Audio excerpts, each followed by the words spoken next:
Hey, what's up, fellas? I want to take the time to show you the difference between a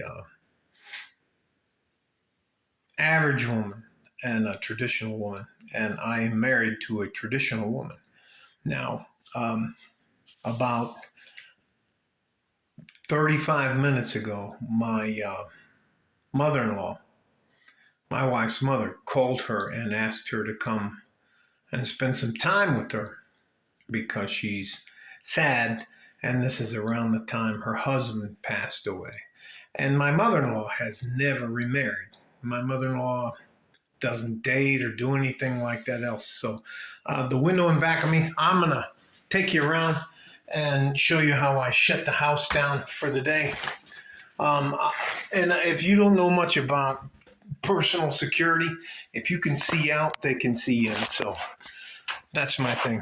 The louvers on this window here are open, and I will fucking shut them.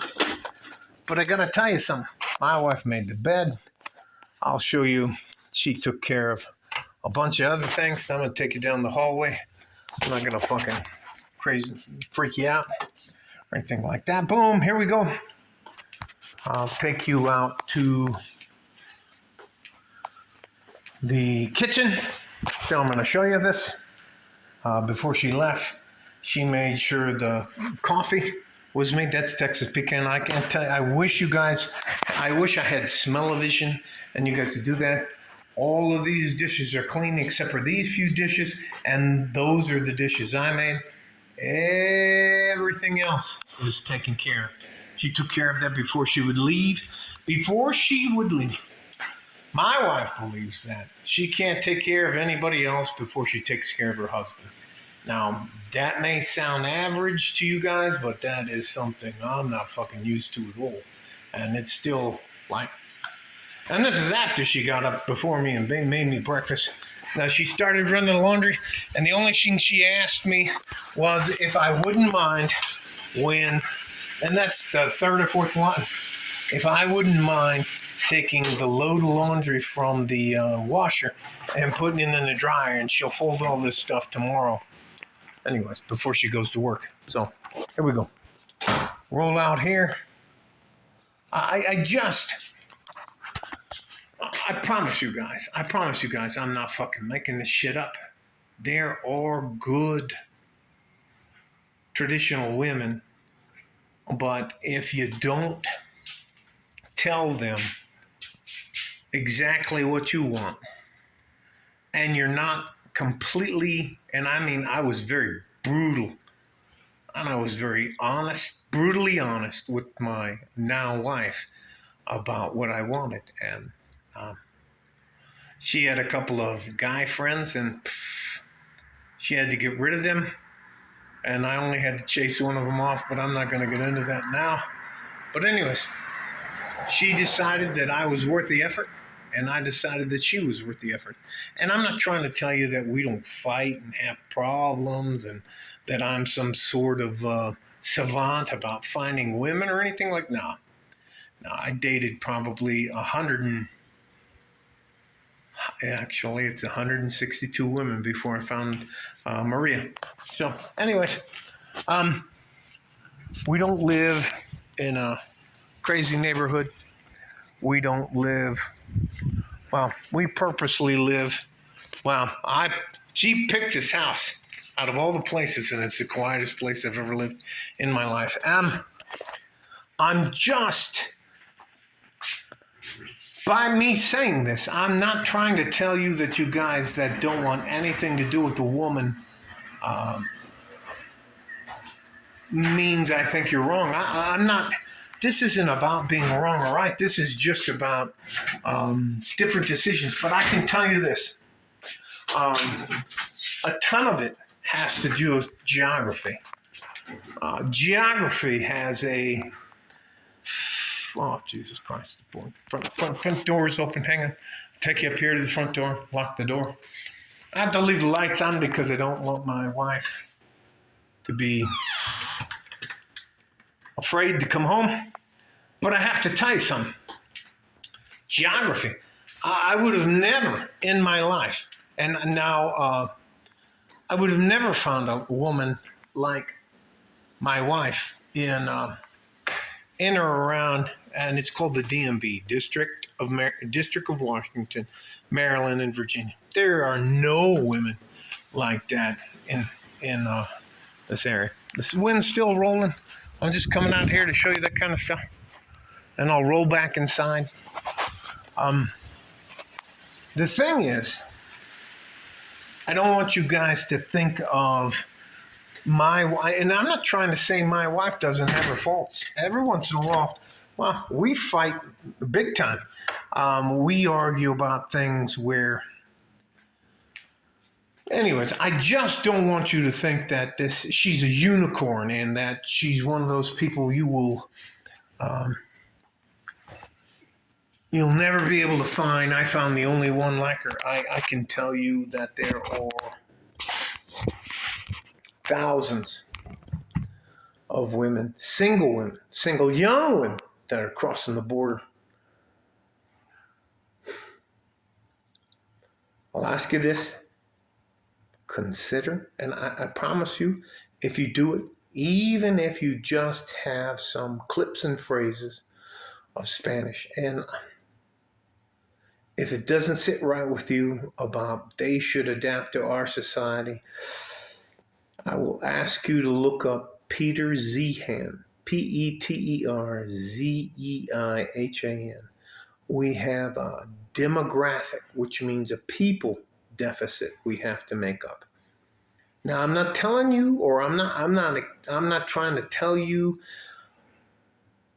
that you have to believe me, and I'd like you to look up that guy, and because I don't ever want you to think that I'm trying to tell you that I know more about life than you do. Oh, no. My life at your age was much easier. Your life, I can't imagine writing something as an 8-year-old, a 10-year-old, a 13-year-old, a 15-year-old, a 16-year-old, a 19-year-old, a 20-year-old, 23-year-old. I can't imagine sending an email or doing a video and having it haunt me for the rest of my fucking life. I didn't have to deal with any of that shit. I got to move to a different part of the country and restart my life. And you guys just don't have that same opportunity. But what I can tell you is that there are actual feminine women who want to make peace. But they may not be American, they may not be women who were born here in America. And that's it. I'm not telling you to go out and look for them. You don't have to listen to me or do anything else, but I can tell you my life is better having a good, honest, feminine woman in my life than it is for me living on my own. And again, I know about the courts. I know about getting divorced because I went through it. I can't tell you, I lost 3 man. I won't tell you what I lost, but it was worth it to break free. And I guarantee you that before I got married to my wife that I have now, we have a prenup that was signed, sealed, and delivered in front of her attorney and my attorney. Her attorney has a copy. My attorney has a copy. We both signed it in front of the attorneys. It was said in English and Spanish. And anyways, so she can't say she didn't understand, and I can't say that, I didn't know what was going on. She doesn't get my comic book combo. She doesn't get my comic books. She doesn't get any shit she didn't bring to the marriage before that. I don't get anything from her that she had before she brought to the marriage. But everything and anything we built during our marriage, we split 50-50. That's it. That was my deal. My deal with her was she had to be healthy. She couldn't be fat and out of shape. She had to have a job, and she had to pay half of the bills. And I'm not talking about just Every once in a while when we go out, she pays, I pay. I mean, she pays half of the light bill, half of the cell phone bill, half of the water bill, half of the mortgage bill. She pays all that shit. And we have a very good life. But and here's the other thing. The last part of it is I don't have, outside of my two sons, who I haven't seen in a long time, I've never been around a lot of family. And her family is in the hundreds. Her family, when you go to an event, I don't know if you guys are accustomed to this, but I am accustomed to we're about 3 feet away. I stick my hand out, I have my hand up here around my chest, and that's just me. In case something happens, I can, anyways. And we shake hands, but these people, they shake your hand and they twist your wrist and they pull you in and they're kissing you. And then they hug you like they've known you all your life. And that is just, for me, I was like,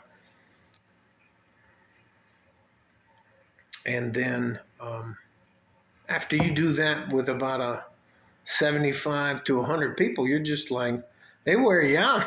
I had to sit down and take a break. And then when you say goodbye, I don't know if you know much about Mexican culture, but you have to say goodbye 3 times. So when we stand up to leave, whenever we go to start up to leave, you have to say goodbye to everybody at your table. And again, for me, and this is what I say, and even my mother-in-law does this now, I just go, bye, bye, bye. And I get up and I start walking away. And I always get trapped by 3 or 4 people where they say, no, no, no, no, no, you have to say goodbye and you have to do this. And that's just part of their culture. But they say goodbye at the table or wherever you're initially. And then when you get to the door, they all stop again and they all say goodbye again and they talk about this and that. And you get all the way to the car. You get all the way to the car. And I'm like, bye! And I just race to the car and get in the car, start the car up. And then they say goodbye again at the car. And that's just absolutely foreign to somebody like me. I'm not used to people I don't know hugging me and kissing me like they know me or telling me if you need anything. That's just fucking weird to me.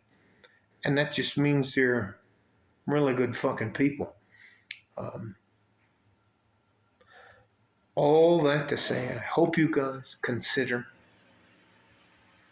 if you get the chance, and only consider, I'm only asking you to consider, that there may be some decent, good women.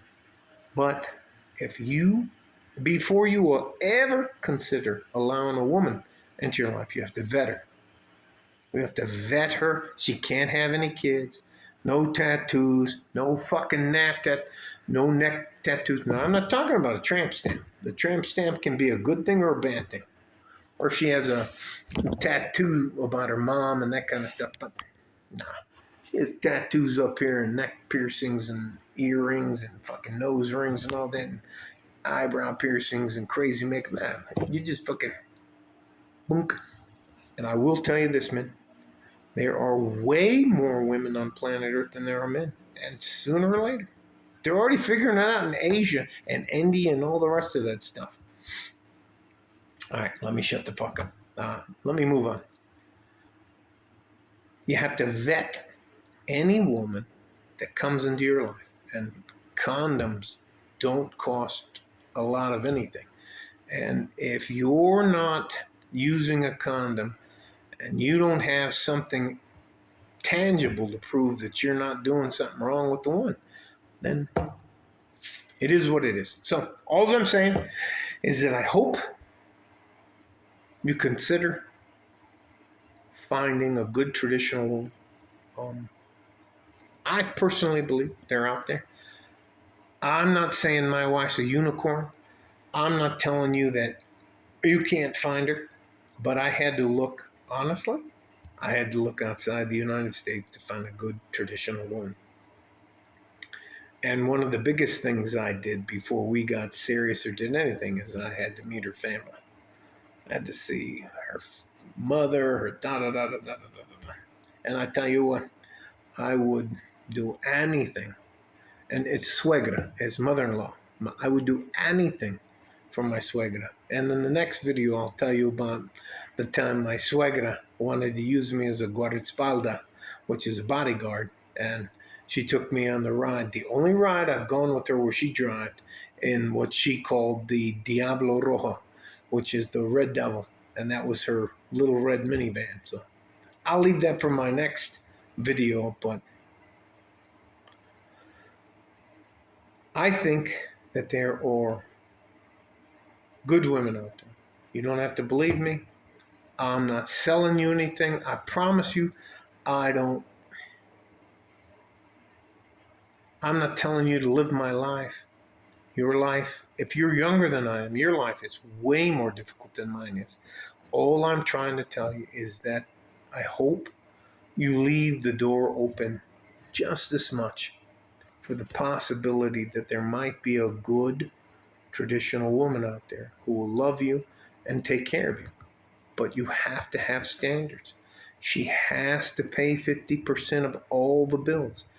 You can't put a yoke around your neck just simply because you want to have a woman in your life. That's not how it works anymore. All right. Enough from me. I'm going to check back in with the football game. You guys stay safe and fucking healthy.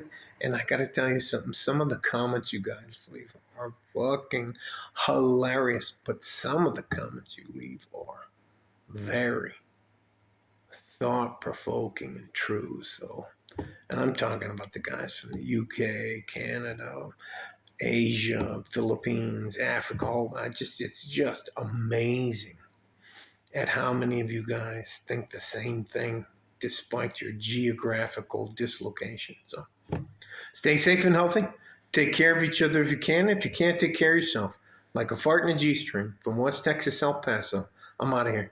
I have no clue. I'll have to review this before I give a title to it. Bye-bye. And I love you guys. I miss you.